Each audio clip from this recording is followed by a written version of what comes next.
सुप्रभात बच्चों। आज एक बार फिर हम सब उपस्थित हैं हिंदी व्याकरण के क्लास में कक्षा 9 के लिए। और आज का टॉपिक होगा अलंकार। अलंकार को अंग्रेजी में फिगर ऑफ स्पीच भी कहते हैं। और अलंकार का जो शाब्दिक अर्थ होता है वो होता है गहना। आपने सुना भी होगा या देखा भी होगा, कई तरह के अलंकार माने गहने की दुकान है जिनका नाम है जे अलंकार, बी अलंकार। तो ऑर्नामेंट की जो दुकानें होती हैं उसको अलंकार भवन कहा जाता है, गहने का घर। लेकिन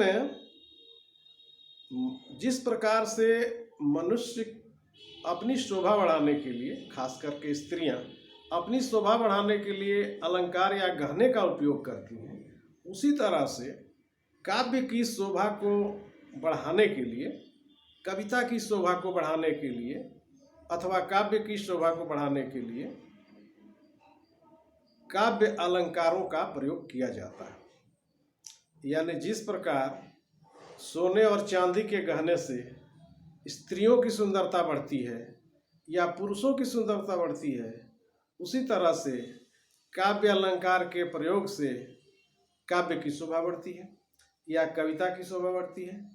तो हम इसका परिभाषा जानेंगे, अलंकार की परिभाषा क्या है। तो हम ये कह सकते हैं कि काव्य की शोभा बढ़ाने वाले कारकों को, तत्वों को अलंकार कहते हैं। वह तत्व जिससे काव्य की शोभा बढ़े उसको काव्य अलंकार कहते हैं या काव्य का अलंकार कहते हैं। तो अलंकार दो तरह के पढ़ने हैं, एक होता है शब्दालंकार और दूसरा होता है अर्थालंकार। शब्दालंकार और अर्थालंकार, यही दो प्रकार के अलंकार पढ़ने हैं। शब्दालंकार में शब्दालंकार के 3 भेद और अर्थालंकार के 5 भेद। तो शब्दालंकार के 5 और अर्थालंकार के शब्दालंकार के 3 और अर्थालंकार के 5, यानी 5 और 3 8 अलंकार 9th क्लास में पढ़ने हैं, जो आज हम पढ़ेंगे।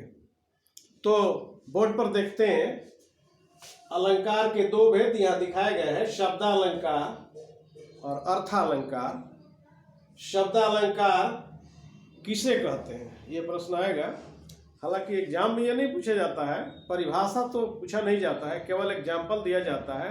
कुछ पंक्तियां दी जाएंगी या एक पंक्ति दी जाएगी और पूछा जाएगा इस पंक्ति में कौन सा अलंकार है, पहचान कर बताइए।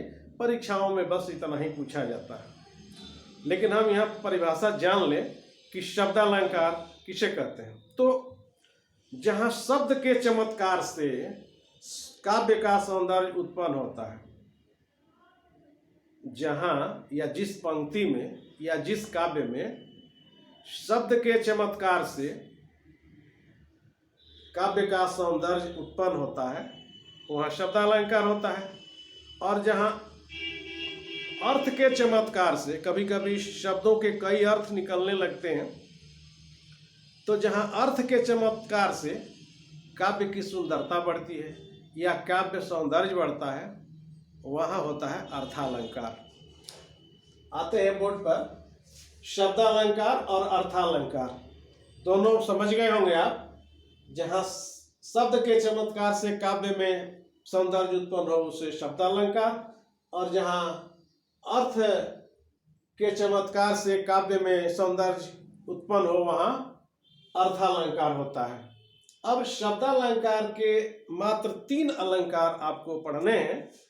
बोर्ड पर देखिएगा, शब्दालंकार के 3 भेद, अनुप्रास, यमक और श्लेष। तीनों को मैंने साइंटिफिक मेथड से बताने का प्रयास किया है।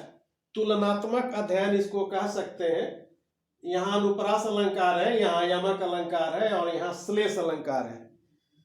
तो अनुप्रास अलंकार सबसे पहले पढ़ेंगे, फिर यमक अलंकार और श्लेष अलंकार पढ़ेंगे और देखेंगे तीनों में कितना अंतर है। बहुत थोड़ा अंतर है, कंफ्यूजन होता है पहचानने में। तो उस कंफ्यूजन को दूर करने के लिए ही मैंने तुलनात्मक अध्ययन के हिसाब से बताने का प्रयास किया, ताकि आपको पता चल जाए कि अनुप्रास में क्या होता है, यमक अलंकार में क्या होता है और श्लेष अलंकार में क्या होता है, तीनों में अंतर क्या है। जब अंतर स्पष्ट कर लेंगे तो फिर पहचानने में आपको कठिनाई नहीं हो पाएगी। तो सबसे पहले हम देखते हैं अनुप्रास अलंकार। तो अलंकार अनुप्रास अलंकार की परिभाषा के रूप में हम कह सकते हैं कि जब किसी काव्य या पंक्ति में जब किसी काव्य पंक्ति में या जब किसी पंक्ति में वर्ण, यहाँ लिखा हुआ है, थोड़ा सा जूम कर लीजिए अगर दिखाई नहीं दे, जब किसी काव्य पंक्ति में वर्ण या अक्षर की आवृत्ति हो, आवृत्ति मतलब दोहराना, एक ही अक्षर अगर दो या दो से अधिक बार किसी पंक्ति में आए या आता है तब वहां अनुप्रास अलंकार होता है। इसको ठीक से समझिएगा एक बार कि जब किसी काव्य पंक्ति में या जब किसी पंक्ति में वर्ण या अक्षर की आवृत्ति होती है, यानी एक ही अक्षर दो या दो से अधिक बार आता है, तब वहां होता है अनुप्रास अलंकार। अब ये स्पष्ट होगा उदाहरण के द्वारा। उदाहरण देखिए, मैं दक्षिण में दूर दूर तक गया। इस पंक्ति में आपको कौन सा वर्ण है, कौन सा अक्षर है जो दिखता है दो या दो से अधिक बार? तो दक्षिण में द, दूर में द, यहां भी दूर में द। तो ये द की आवृत्ति यहां 3 बार हुई है, यानी द वर्ण जो है 3 बार इस पंक्ति में आया है।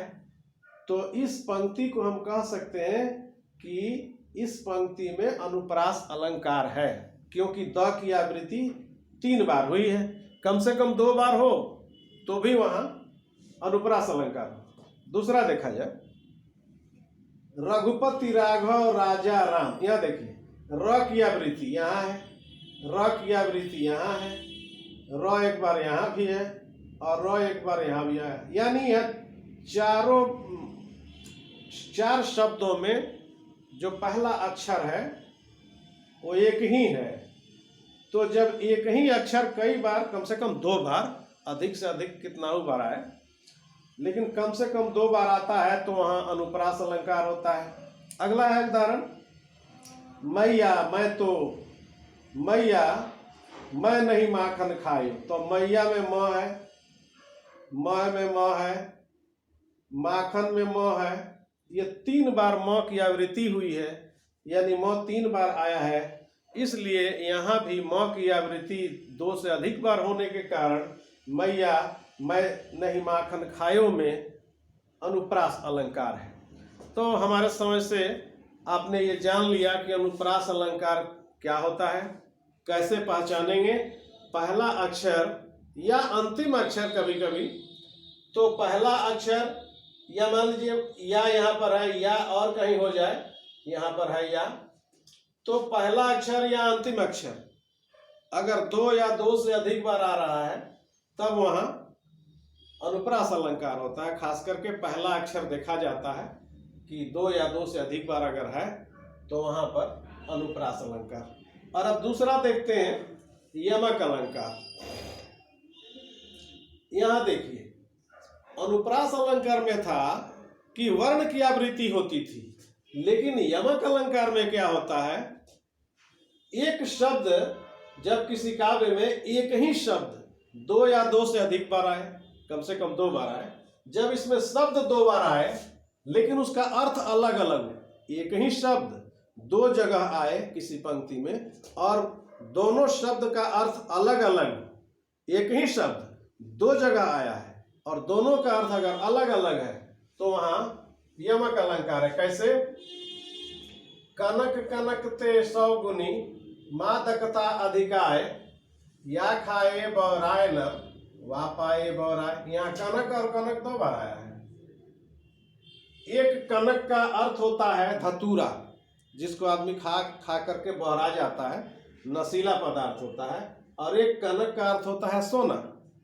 तो धतूरे को यानी कनक को खा करके आदमी बौराता है, और कनक यानी सोना को पाकर, सोना मतलब धन, धतूरा पाकर आदमी खाकर आदमी बौरा जाता है, नशा में हो जाता है। और अगर धन किसी को अचानक अधिक मिल जाए तो वो भी कहा जाता है कि बौरा गया है। तो कनक कनकते 100 गुनी मादकता अधिकाय, या खाए बौराए न वा पाए बौराए। एक को खाकर आदमी बौरा जाता है, दूसरे को पाकर आदमी बौरा जाता है। दूसरी पंक्ति में देखें तो काली घटा का घमंड घटा, घटा 2 बार आया है, एक ही शब्द 2 बार, इसकी पहचान है एक ही शब्द 2 बार, घटा घटा। काली घटा यानी काला बादल, यहाँ घटा का अर्थ हुआ बादल, और घमंड घटा यानी कम हो गया। काली घटा का घमंड चूर हो गया, कम हो गया, घट गया।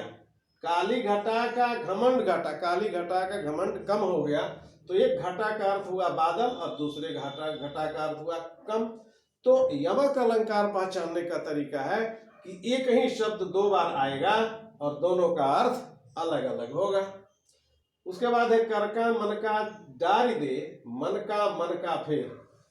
मन का मतलब होता है माला, मन का एक होता है, ये मन का एक साथ रहना चाहिए। मन का यानी हृदय का, मन का मतलब माला और मन का मतलब हृदय का। कर का माला छाड़ी दे डारी दे, मन का फेर। कवि का भाव है या कहना चाहता है कि हाथ का माला छोड़ दो और मन के माला को फेरो तो ईश्वर की प्राप्ति होगी। तो एक मन का हाथ का और दूसरा मन का।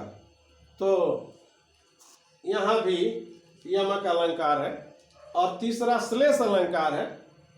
श्लेष का अर्थ होता है चिपकना, जहाँ एक ही शब्द में कई अर्थ चिपके हुए होते हैं वहाँ होता है श्लेष अलंकार। थोड़ा सा जूम कीजिए इसको। जब काव्य में एक शब्द एक ही बार आए और उसके अनेक अर्थ हो तब उस अलंकार को श्लेष अलंकार कहते हैं।